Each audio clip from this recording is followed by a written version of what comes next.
Hello, Board of Directors of Walkie. My name is Timothy Gunawan, and I, along with Ann Wang and Zoe Spicer, represent TNZ Consulting. Today, we will present our findings and recommendations on Walkie's next actions in data privacy with respect to its finance, legal, ethical, and technological implications. In this presentation, we'll first give you an overview of the core principles of Walkie's platform, namely trust and the relationship-based model. Second, we'll discuss the legality of data brokerage. Third, we'll discuss Walkie's financial incentives given its user base and brand. Fourth, we'll go over the ethical implications of selling Walkie's data. And finally, we'll recommend reforms and innovations to help grow Walkie's brand.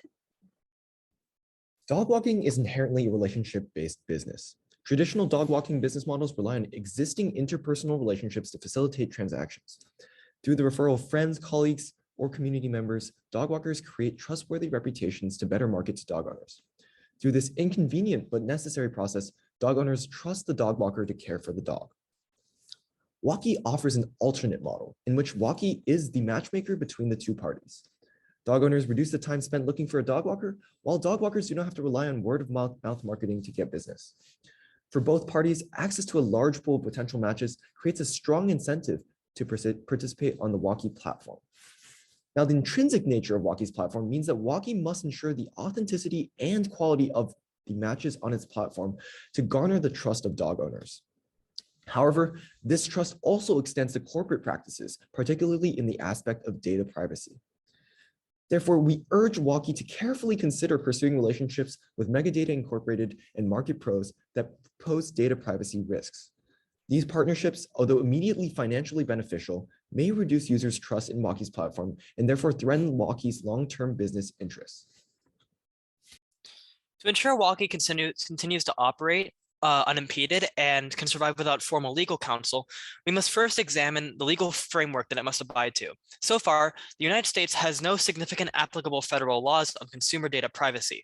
However, there still are some state-level legislation that we have to take into account when considering our next steps. From our findings, there are three sets of legal precedents that Walkie must take into consideration. Firstly, many states have specific laws concerning data privacy that particularly safeguard against identity theft. Using precedents such as the 2005 North Carolina Identity Theft Protection Act, it is important that Walkie be able to notify consumers if a breach of their information occurs. Furthermore, states such as California and Virginia have seen the rise of more comprehensive data privacy laws that address sensitive information that Walkie deals with. Laws like these burden Walkie with the responsibility of addressing consumer requests to access, correct, and restrict the use of personal information, along with removing themselves from any data sell transaction such as the one discussed today. Ultimately, as of the present, Walkie can choose to withhold or sell its data without legal issues, so long as it abides to state law. This will likely involve a system that informs users if their data has been breached, and if Walkie chooses to operate in California or Virginia, may also involve more stringent measures to protect data privacy. By choosing not to sell the data, Walkie can save itself a significant amount of capital and resources that would otherwise be implemented towards data privacy law compliance, along with providing other long-term benefits with stringent measures on the horizon resembling EU's GDPR laws. Instead of contending with the cost of data privacy compliance by selling the data, Walkie should instead adopt a non-traditional approach based on ethical consumption. Let's take a deeper look at ethical consumption in the dog ownership market. The pet care market exceeds $232 billion, and 32% of the dog owners in that market are millennials. And among millennials, dog ownership is projected to increase by 14% by 2030. Therefore, millennial dog owners are an important part of the market for Walkie that must be catered to. Now, why does this matter? Because millennials care about ethical consumption. Millennials care about companies and their social issues, and they see their purchases and subscriptions as a personal form of activism and buy from companies that therefore align with their values.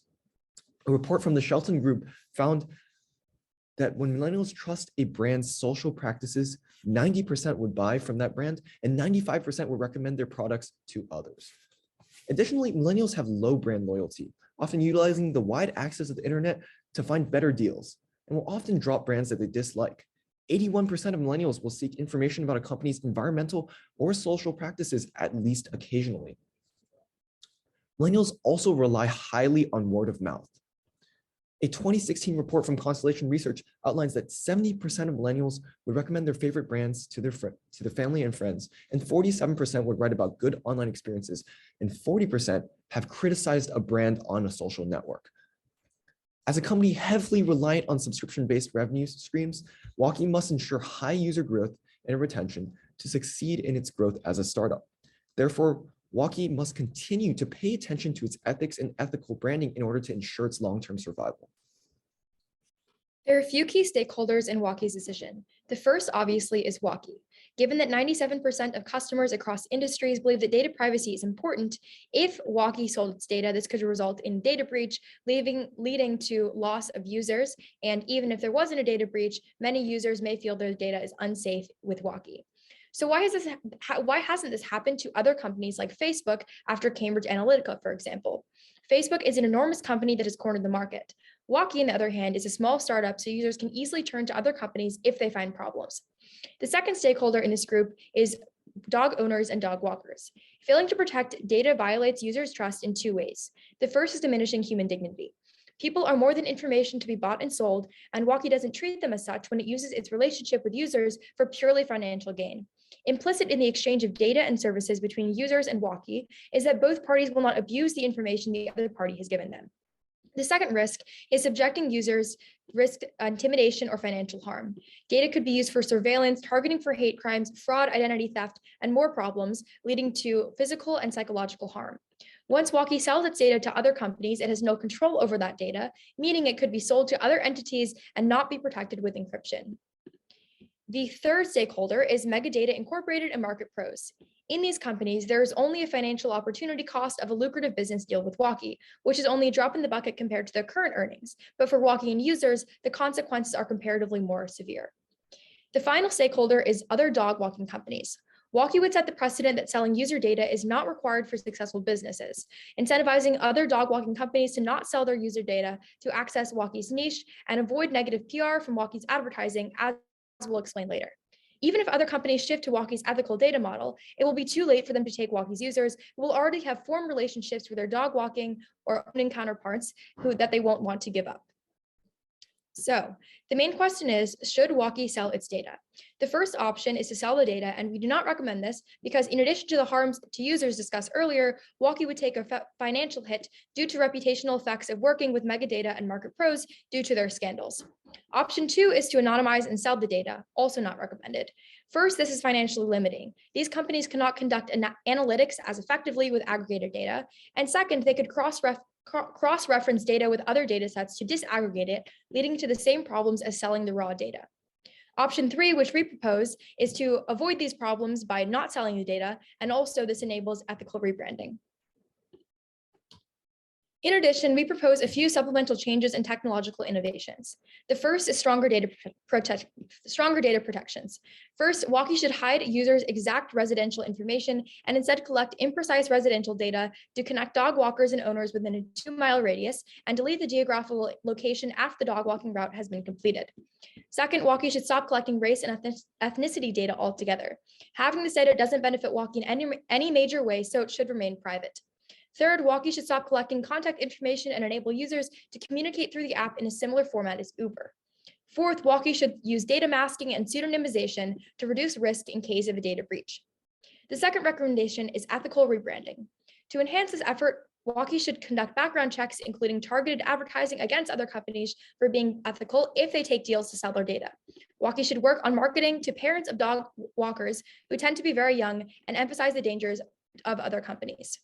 The third proposal is to find additional revenue streams. We propose that Walkie take 1% of profits dog walkers make so as not to take too much and discourage them from using the app. Additionally, Walkie could easily repurpose its existing technology to facilitate similar types of matchmaking by matching dog owners to dog sitters, delivery people for dog food or toys, and dog trainers. Walkie could then market itself as not only a dog walking app, but an app for all things dog. This facilitates a more convenient dog owning experience, thus drawing more users in the long term. Faced with increasingly stringent data privacy legislation, a chance to corner an increasingly socially conscious dog ownership market, and a necessary adherence to humanity's core ethical principles, we urge you, the board of directors of WAWKI, to consider focusing on an ethical rebranding of WAWKI over a sacrifice of ethics for short-term financial gain that harms WAWKI's long-term financial interests.